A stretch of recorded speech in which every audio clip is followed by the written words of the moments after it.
happened to Joseph Gordon-Levitt? His career was really taking off in the early part of the last decade. He was in so many great movies: The Dark Knight Rises, Inception, Looper, 50-50. But oddly, his career kind of stalled after he did Snowden. I mean, it's not like he completely disappeared, but he did kind of fall off the radar for a while. But now I'm happy to say that he's back in a new film I just watched on Amazon Prime. He's the leading man, front and center. The film's called 7500 and it's directed by Patrick Vollrath. Simple story: a commercial flight from Berlin to Paris is hijacked by a group of terrorists shortly after takeoff. The pilot, Michael, played by Carlo Kitzlinger, is badly injured. However, the co-pilot, Tobias, who's played by Joseph Gordon-Levitt, manages to fight back the terrorists and get them out of the cockpit before they can take control of the plane. He calls in the distress code 7500 to alert the authorities of the hijacking, and they tell him to do an emergency landing over in Hanover. The terrorists start getting desperate, so they start threatening to kill the passengers and crew, one of which is Tobias's girlfriend and mother of his child. But with Tobias now being responsible for all the passengers' lives on board, he has to safely land the plane and make some life and death choices. So what did I think of 7500?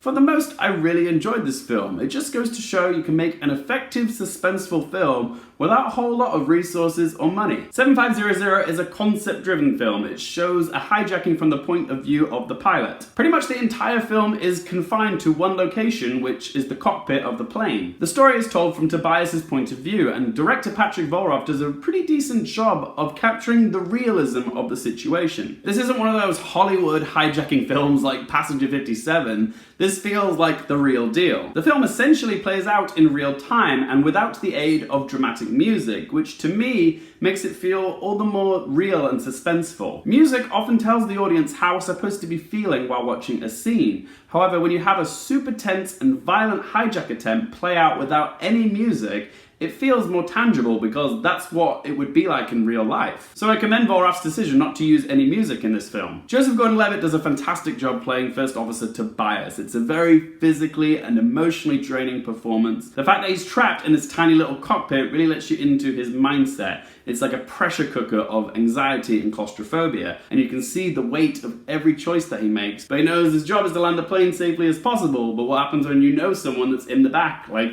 the mother of your child? It presents a really emotional and ethical dilemma. Joseph Gordon-Levitt is terrific. I believed every second of his performance. It's a great returning role for him. The actors playing the terrorists turn in decent performances, but apart from the youngest terrorist, Vedat, who's played by Omar Mimar, they don't feel particularly fleshed out. Their motivations are stereotypical and also ham-fistedly explained in a very impassioned but by-the-numbers monologue. But because the film's third act puts Tobias in close proximity to Vedat, it allows us to see the humanity in this conflicted kid who clearly isn't committed to the cause. Tobias tries to bring this kid around by using words, not violence. The sound editing in this film is terrific. I was watching this film with my partner Glenn, who is a big aviation nerd, and he was saying to me while we were watching just how accurate the whirring of the A320 engines were, as well as like the cockpit procedures they have to do as they tick off. Like he was saying them before the characters were saying them, which made me realize two things. One, just how big of an aviation dork my partner is,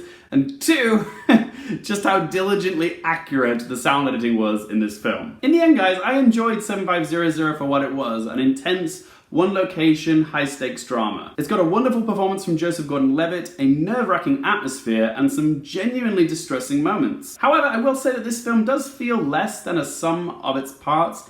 There's something about this film, a certain je ne sais quoi, which doesn't quite stick the landing. I was expecting this film to take my breath away and just be floored by the end of it, because it's a real high-stakes, real-life situation that could happen, but it just kind of fizzles out.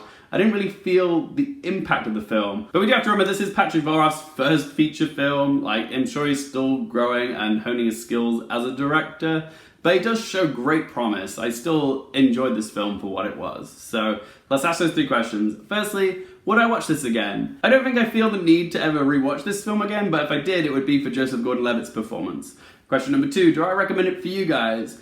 Yeah, I would still give give it a recommendation. It's on Amazon Prime. It's not much of an inconvenience for you to watch. It's only like an hour and a half, this film. You get a great performance from Joseph Gordon-Levitt, and if you like films like Phone Booth, which are combined to like one setting, then you'll probably like this movie. And question number 3, what score to give it out of 10?